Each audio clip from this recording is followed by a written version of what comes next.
kali ya kan dia tuh viral banget dengan tetangga makan seblak, itu makan kerupuk tiba-tiba ya. Dan kan akhirnya mengalir rezeki yang banyak sekali buat dia. Tapi Rafael ini tetap ingin bermanfaat bagi orang-orang sekitar. Oke, dan terbukti juga ya bahwa memang secara tidak langsung nih kayaknya omset perseblakan di Indonesia ini juga meningkat gitu ya dengan kembali viralnya masakan atau makanan seblak ini. Langsung aja deh kita lihat liputan dari Duta Seblak Nusantara. Iya, ada beberapa yang bilang kayak dikirain Pak Sojun, ternyata Kang Seblak. Rilis posternya si Park Seo-joon ini si Prinsian ini di Captain Marvel ini banyak banget orang-orang yang nge-tag ke aku gitu kayak ini Rafael, bukan ini Rafael gitu, kayak di postingannya Marvelnya banyak yang komen nge-tag ke aku, terus banyak yang di story juga nge-tag ke aku, jadi kayak ini ada apa ya, terus pas dilihat oh ya Park Seo-joon gitu.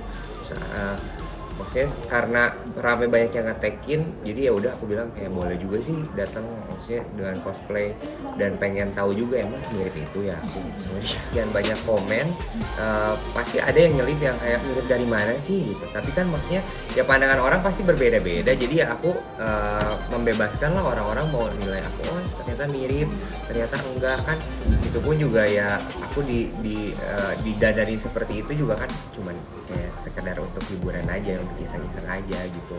Jadi ya mau ada yang bilang mirip, oke, yang bilang nggak mirip ya nggak apa-apa. Tapi kalau sekarang keseharian aku tuh yang ya seperti sekarang ini, bahkan ada orang kayak gimana sekarang lu keluar dari zona nyaman lu dari seorang boyband menjadi sekarang kayak Mamang Sunda. Ini malah ini zona nyaman gue bilang gitu. Zona nyaman gue memang seorang pria Sunda yang memang setiap hari ngomong bahasa Sunda. Makanya sekarang ketika punya konten yang full ngomong bahasa Sunda, kayak ini gue banget.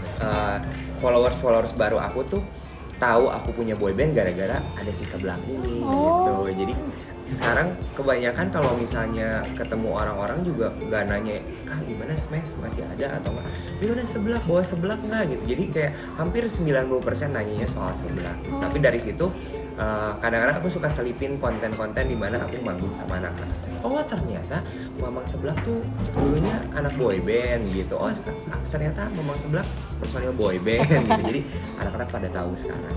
Aku bisa merambah followersnya ke ibu-ibu, ke anak-anak yang masih umur 6 tahun yang pengen pakai sarung, bawa cobek kecil gitu, makan sambil di atas cobeknya gitu.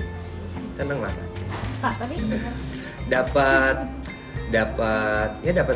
berkah. Sekarang punya usaha baru gitu, kayak sekarang punya usaha kan aku memang punya kedai geprek di Garut, akhirnya sekarang bisa punya warung Mamang Rafael lagi gitu. Mudah-mudahan juga si warung ini bisa lebih berkembang lagi gitu. Gak cuma berkat buat aku aja, tapi berkat buat orang-orang. Ketika konten aku kemarin naik pun juga ternyata tukang kerupuk juga banyak yang kebantu gitu. Terus tukang seblak yang tadinya mau tutup katanya aduh Kak Rafael makasih banget, tadinya aku tuh udah sepi banget nih jualan seblak, hampir mau tutup, hampir bingung mau jualan apa.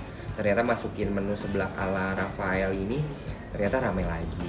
Itu sih yang hal yang terbesar yang memang aku sampai kayak bilang sama Tuhan, Tuhan makasih ya, maksudnya Tuhan kasih berkatnya bukan cuma buat aku, tapi buat banyak orang tanpa aku yang sengaja mikirin itu ya gitu. pengen punya rumah sendiri gitu, karena kan sekarang pun juga punya apartemen, tapi kalau untuk jangka panjang kalau misalnya ntar berkeluarga kayaknya nggak cukup juga gitu. Cuman pengen punya rumah yang memang ada di atas tanah gitu lah, mudah-mudahan.